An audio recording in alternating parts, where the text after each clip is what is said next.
Els bombers de la Generalitat han donat aquest dimarts al vespre per controlar l'incendi de les Gavarres, després de 5 dies de treball intens per estabilitzar el foc i consolidar tot el perímetre afectat. L'incendi es va originar divendres a la Bisbal d'Empordà i ha cremat més de 2.200 hectàrees del massís de les Gavarres.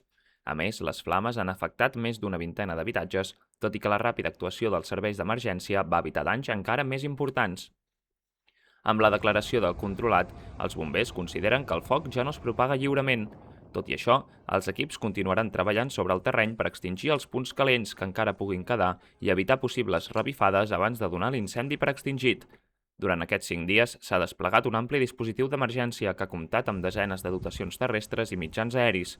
Les tasques d'extinció s'han vist condicionades per les altes temperatures, el vent i la coincidència amb altres incendis declarats a Catalunya, fet que va obligar a redistribuir part dels efectius.